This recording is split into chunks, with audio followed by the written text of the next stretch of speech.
Hey folks, I'd like to talk about today the transitioning of the physical fitness test, the Army physical fitness test, historically known as the APFT. I think back in the mid 80s, they got away from a PT test requiring equipment, then they went to the APFT, push up, sit ups, 2 mile run.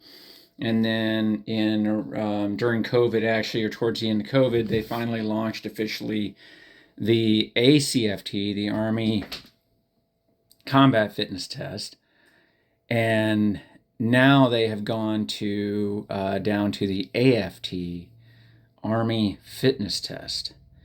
If I'm wrong, comment, let me know. And by the way, this whole video is going to be largely based on opinion and assumptions because I'm really here to find out where we're at.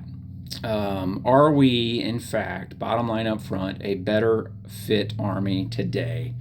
I really don't know. I've been retired since December 2021. I took 4 ACFTs, stretched out a little bit over my last year or two before retiring. I took the ones with the leg tuck, and I did the leg tuck versus opting to do the plank. So I don't like planks. I never really have. I got bony elbows. Now I know there's a technique, but I just prefer to avoid them. It's kind of like treading water for me. I don't tread water. I don't float very well in water, so treading water is quite long for me as well. Um, so yeah, I'd like to find out. I'd like to get some feedback on these tests, and we're kind of where we're at. If we are a better fit Army is really what I'd like to know. Now, I realized as we transitioned that you can't any longer take the APFT into account. You can't compare tests because the tests have so drastically changed. They're so drastically different, and then scoring is also different. So basically, to say we were a better fit Army under the APFT would have to come from historical knowledge of those serving during that time, and not off any bias, any preferential bias. So it's new territory, right? It's kind of like in a machine shop when they bring in some new technology and then they totally do away with the old thing. I mean, obviously, you can usually tell by production rates that the new technology is superb to the old. But with fitness test, I'm not so sure that that's the case, or that line is clearly defined in the sand. So I'd like to know. I want to hear. I want to get some comments going from those currently serving, I hope. And so what I know right now, as I go around, because I still closely work and am around and present among those still serving today. And the unanimous popular statement is that the new test is easier to pass but harder to max than the old test, than the APFT. That's really all I've heard. I know we still have, at least it appears we still have a body composition struggle going on, meaning I mean, society keeps getting fatter, okay, and then the Army keeps getting fatter. So where do you draw the line with that, and how do you get after it? I do know there's new body composition taping standards coming about that I think actually afford, they kind of loosen up the standards a little bit. So I myself, at 72 inches tall, my waist can be 55% of my height, which is, I think, larger than what I would have been allowed under the old taping standards. Now, fortunately for me in my career, I was a skinny body type, and I rarely had to be taped. In fact, I was on the fence of needing taped, every single time. So there's that.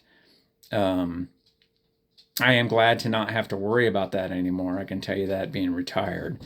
But I still do try to keep in shape and and still have to get after it because it's important and it's good for us. And I'm battling borderline high cholesterol and A1C and glucose and those things. Now that I'm getting older, I'm 53, got some type 2 diabetes that runs in the family. So not to get too far off subject. So I want to also talk about the changes to the ACFT, right? So they took away the leg tuck first and foremost. I think we all know that. They did the independent study and testing and decided, hey, one or the other, you just have the leg tuck or just have the plank, right? So that's what they went with. And then they went to gender specific, age specific scores as well out of that test, which we all know the big Army was after getting away from that. They wanted a neutral scoring test, but that did not happen, did not work out. So we did away with something that required equipment, the leg tuck, required pull-up bars. And then later on, they did away with the ball throw. More recently, they did away with the overhead, ball throw behind the back.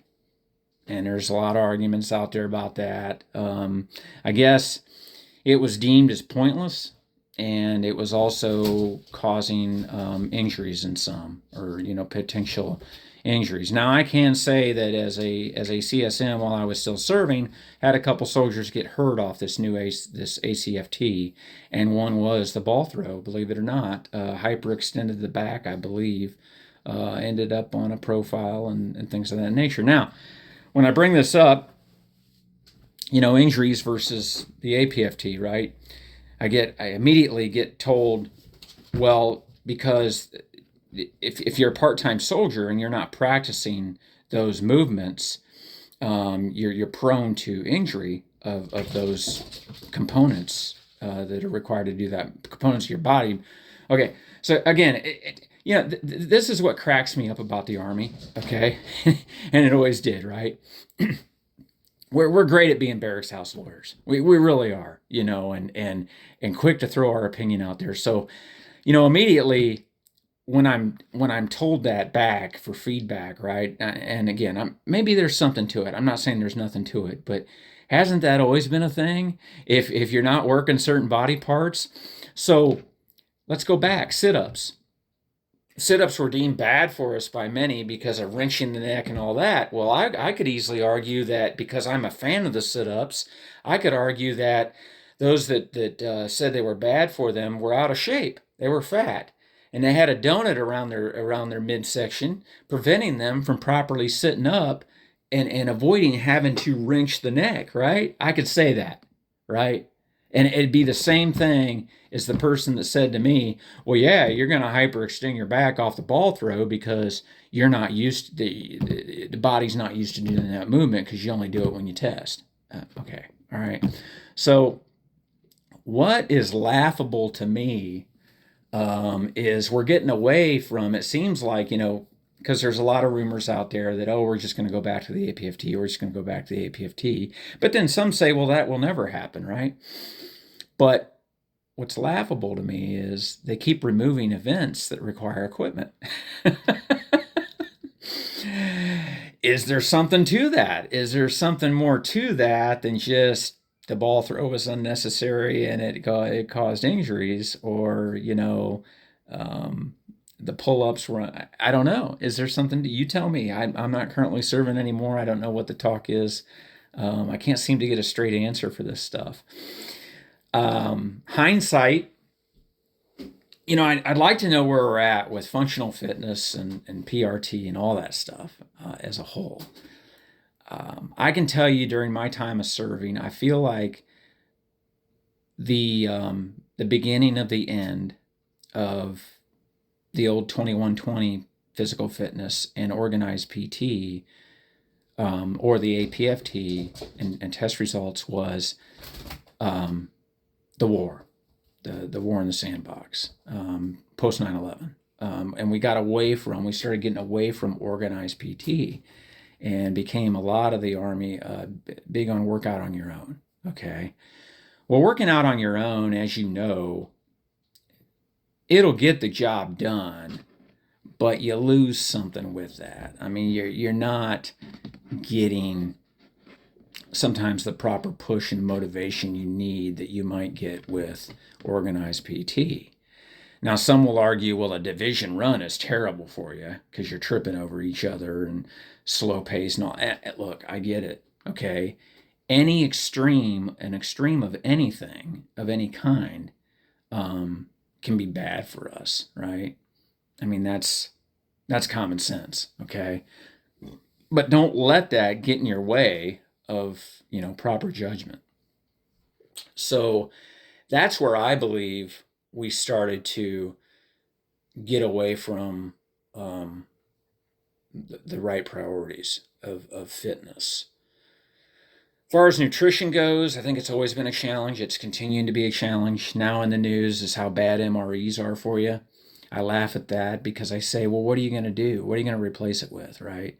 When I came in 90, MREs were a new thing or newer thing, and said to be so much better than the old C-rats, I guess, that they had prior to that.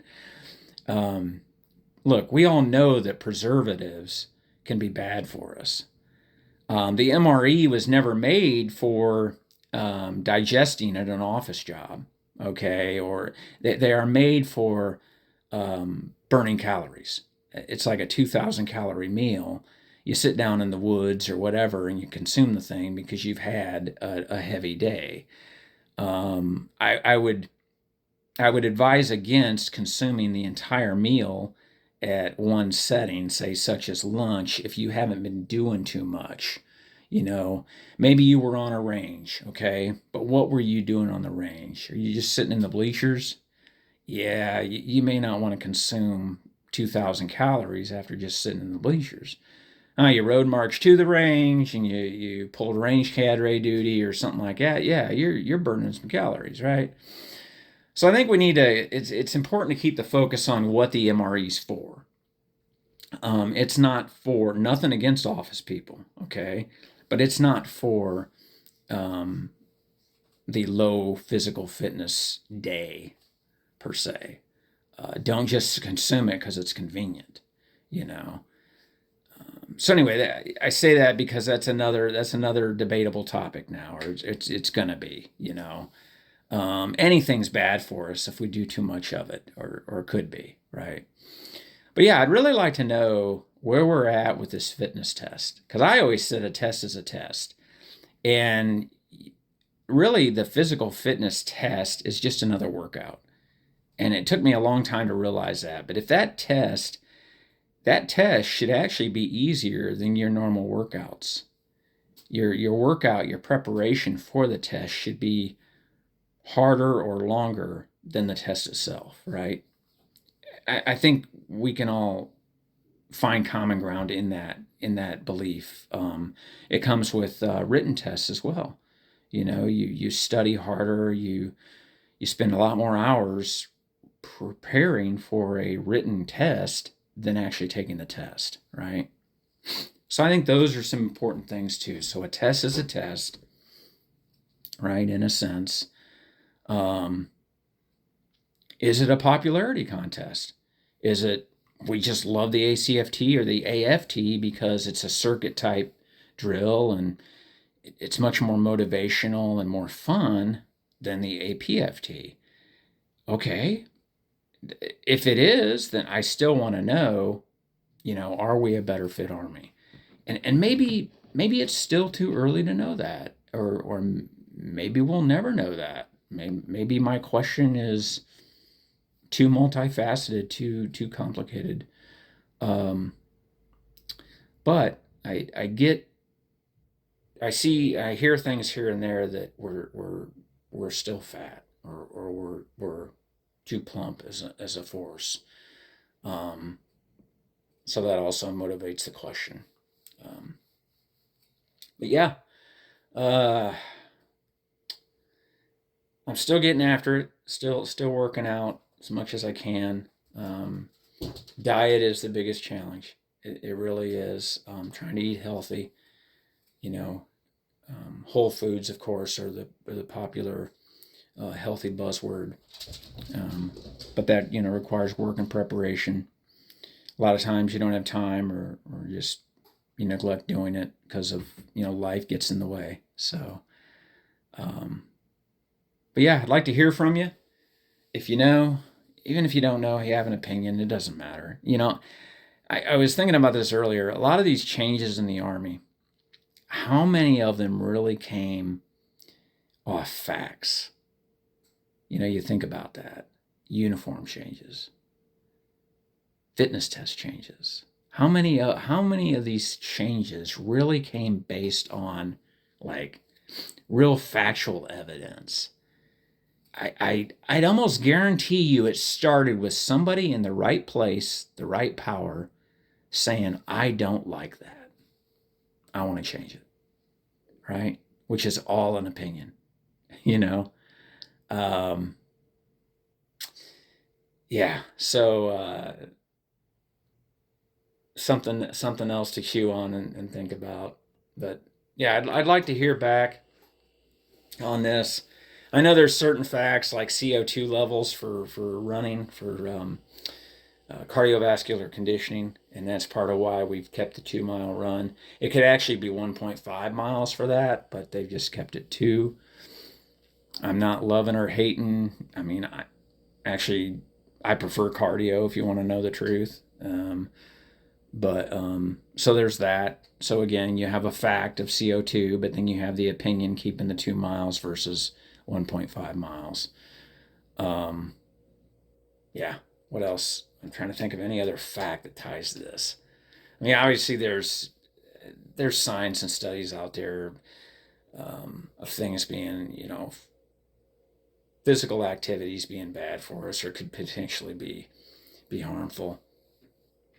But yeah, I bet you most of these changes come on. They start with an opinion, and maybe it's like, oh, duh, doesn't every change, like even in society, doesn't every change start with opinion? Yeah, it probably does. But then I just argue and challenge, how many facts are brought in, along the way to really solidify the change or keeping it the same. Uniforms come to mind, right? Physical fitness uniform. So we got away from in the 90s, you had no reflection. So you often wore a road guard vest and carried a flashlight, right? We'd be laughed at now for that. So then they came out with which is my favorite physical fitness uniform, the one with the big A on the back is reflective, right? Do you know why they got away from that? Money. I found out that it costs like $3 less or something per uniform or something for the black with the yellow riding uniform. I almost hit a group of soldiers in the dark on a post in 2014. I was driving by in the early morning, going somewhere. I was looking for a place, and there was these soldiers in that new black Army uniform, physical fitness uniform. I almost hit them. If it were not for a reflection on their shoes, I quite possibly might have hit them. True story.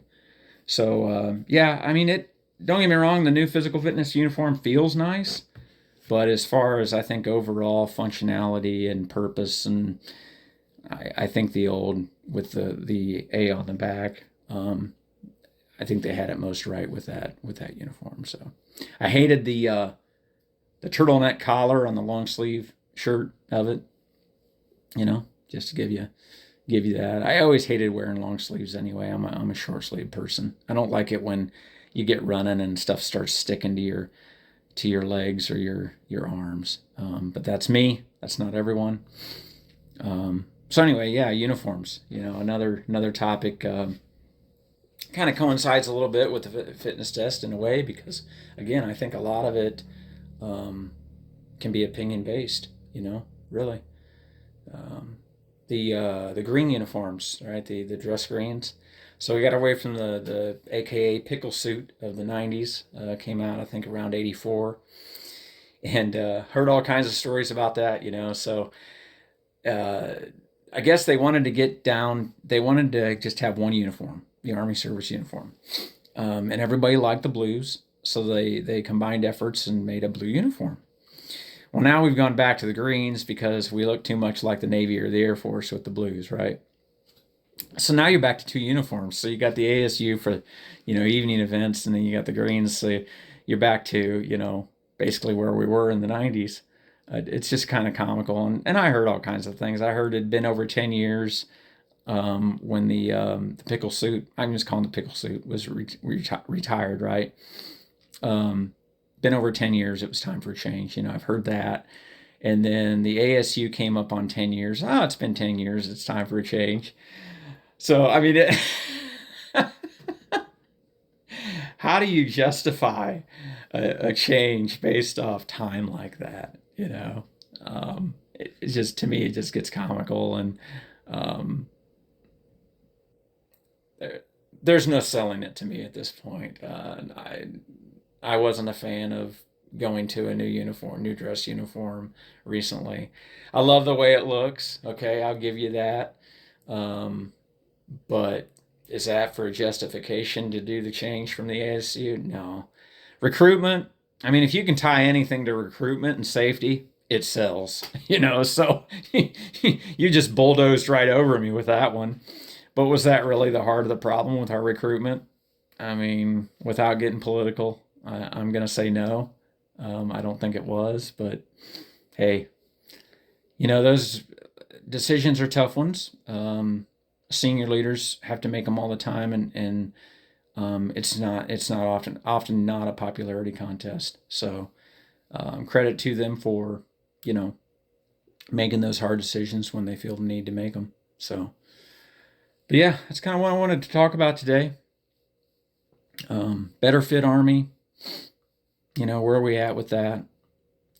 Um, what works for you? And I used to say this too. So if you're at a leadership level, you need to have it figured out really by E5, by sergeant, time you put on sergeant stripes, probably lieutenant for officers, or captain.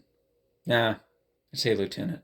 You need to have your fitness figured out, and kind of what works for you to maintain and be able to pass the fitness test, the Army fitness test, because you now have to lead others, right?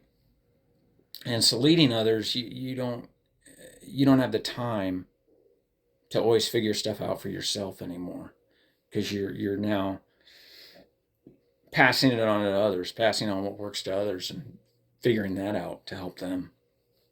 Something to think about, food for thought. Um, my fitness ways varied over the years, but I mean, they're cardio based was kind of what I stuck with, just because a lot of it for convenience, you know, um, and getting after it with, holding multiple jobs and going to college at times, raising a family.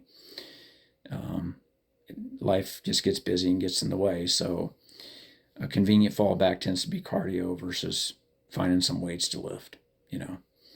Now there's a lot of creative, a lot of people get creative out there. You can lift center blocks. You can do all kinds of stuff to be creative with making weights. But I'm just telling you the Bill Brownback reasoning and perspective.